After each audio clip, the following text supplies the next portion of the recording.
सभी भाई बहनों को राम राम। चंदा बागड़ी भजन चैनल में आपका स्वागत है। तो आज मैं आपको बृहस्पति देव की कथा सुनाऊंगी।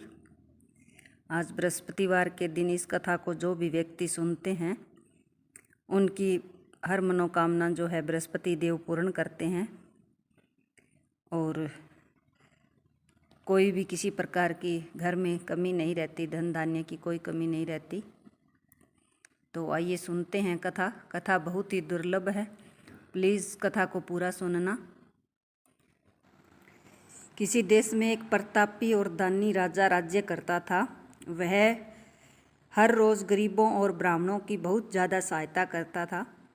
यह बात उसकी रानी को अच्छी नहीं लगती थी। वह न ही गरीबों को दान देती, न ही भगवान का पूजन करती और राजा को भी दान देने से मना किया करती थी। एक दिन राजा शिकार खेलने वन को गए तो रानी महल में अकेली थी। उसी समय बृहस्पति देव जो है साधु के भेष में आ गए। राजा के महल में भिक्षा के लिए गए और भिक्षा मांगी। तब रानी ने भिक्षा देने से मना कर दिया और कहा कि हे साधु, मैं तो दान पुण्य से तंग आ गई हूँ। मेरा पति सारा दिन धन लुटाता रहता है।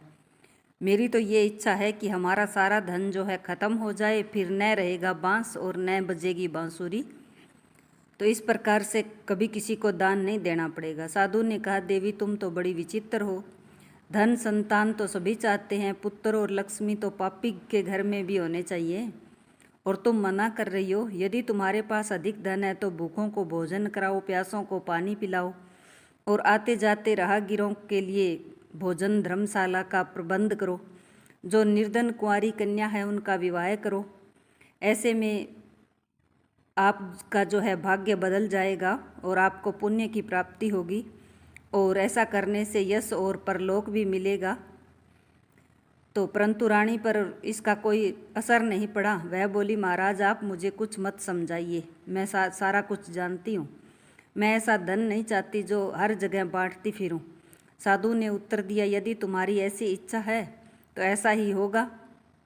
ये कहकर साधु महाराज ने रानी से कहा, तुम ऐसा करना कि बृहस्पतिवार को घर लीपकर पीली मिट्टी से अपना सिर धोकर स्नान करना और भट्टी चढ़ाकर कपड़े धोना। ऐसा करने से आपका सारा धन जो है नष्ट हो जाएगा। इतना कहकर वह साधु महात्मा जो है वहाँ से चले गए। साधु के अनुसार कई बातों को पूरा करने के लिए रानी जी जो है लग गई और इस तरह से केवल 3 बृहस्पतिवार ही बीते थे कि उसकी सारी संपत्ति जो है नष्ट हो गई और उसके घर में कुछ भी नहीं बचा। अब राजा का परिवार जो है खाने के लिए भी तरसने लगा। तब एक दिन राजा ने रानी से कहा कि हे रानी, तुम यहीं रहो और मैं दूसरे देश में जाता हूँ, क्योंकि यहाँ पर सभी लोग मुझे जानते हैं, इसलिए मैं कोई छोटा कार्य नहीं कर सकता। ऐसा कहकर राजा दूसरे देश को चला जाता है। वहाँ पर राजा जंगल से लकड़ी काट कर लाता और शहर में बेचता। इस तरह वह अपना जीवन व्यतीत करता। उधर राजा के प्रदेश जाते ही रानी और दासी बहुत ज़्यादा दुखी रहने लगी। एक बार जब रानी और दासी को 7 दिन तक भोजन नहीं मिला, उन्हें भूखा रहना पड़ा, तो रानी ने अपनी दासी से कहा, दासी पास के ही नगर में मेरी बहन रहती है, वह बहुत ही धनवान है, तो तू उसके पास जा और कुछ ले आ खाने के लिए, ताकि थोड़ा बहुत गुजर हो जाएगा खा पी कर। दासी रानी के महल के पास गई। उस दिन गुरुवार था। भाग्य से तो रानी की बहन थी, वो बृहस्पतिवार गुरुवार की व्रत कर रही थी और कथा सुन रही थी। दासी ने रानी की बहन को अपनी रानी का संदेश दिया, लेकिन रानी की बड़ी बहन ने कोई उत्तर नहीं दिया। जब दासी को रानी की बहन से कोई उत्तर नहीं मिला तो वह बहुत ही दुखी हुई और उसे गुस्सा भी आया। दासी ने वापस आकर रानी को सारी बात बता दी और यह सुनकर रानी ने अपने भाग्य को कोसा। उधर रानी की बहन ने सोचा कि मेरी बहन की दासी आई थी, परंतु मैं उससे नहीं बोली। इससे वह भी बहुत ज़्यादा दुखी हुई। तो बहन ने कथा सुनकर पूजन समाप्त करके वह अपनी बहन के घर आई और कहने लगी, हे बहन, मैं बृहस्पतिवार का व्रत कर रही थी। तुम्हारी दासी मेरे घर आई थी, परंतु जब तक कथा होती तब तक तो मैं बीच में नहीं उठ सकती, इसलिए मैं आपकी दासी से बात नहीं कर पाई और दासी वापस आ गई। रानी बोली, बहन तुमसे क्या छिपाऊं, हमारे घर में खाने को अनाज नहीं है। ऐसा कहते कहते रानी जो है रोने लगी। उसने दासी समेत पिछले 7 दिनों से भूखे रहने का कारण भी बताया। कहा कि हम 7 दिन से भूखे हैं, हमें भोजन नहीं मिला, और सारी बातें जो है अपनी बहन को बता दी।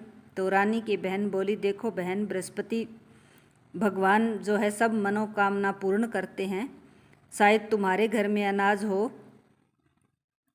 पहले तो रानी को विश्वास नहीं हुआ, पर बहन के आग्रह करने पर उसने अपनी दासी को कहा कि अंदर जा और देख। तो दासी अंदर गई। अंदर जाकर देखा तो सचमुच अनाज से भरा एक घड़ा मिल गया। तो यह देखकर दासी को बहुत ही बड़ी हैरानी हुई। दासी जो है रानी से कहने लगी कि रानी, हमको भोजन मिलता तो हम व्रत ही तो करते हैं, भोजन तो हम खा ही नहीं पाते, इसलिए क्यों न इससे व्रत और कथा की विधि पूछ ली जाए ताकि हम भी व्रत कर सके। तब रानी ने अपनी बहन से बृहस्पतिवार के व्रत के बारे में पूछा। उसकी बहन ने बताया, बृहस्पतिवार के व्रत में चने की दाल और मुनक्का से भगवान विष्णु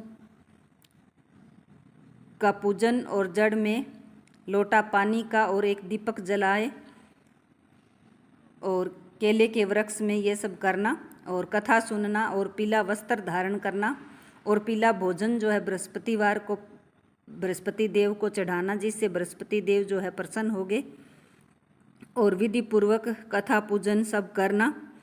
तो ये सब बताकर बहन जो है घर को लौट गई। और 7 दिन के बाद जब बृहस्पतिवार का दिन आया तो रानी और दासी ने व्रत रखा। गुड़साल में जाकर चना और गुड़ लेकर आई, फिर उससे केले की जड़ तथा भगवान विष्णु का पूजन किया। अब पीला भोजन कहाँ से आए, इस बात को लेकर दोनों बहुत दुखी थी, और उन्होंने व्रत रखा था, इसलिए बृहस्पति देव उनसे प्रसन्न थे।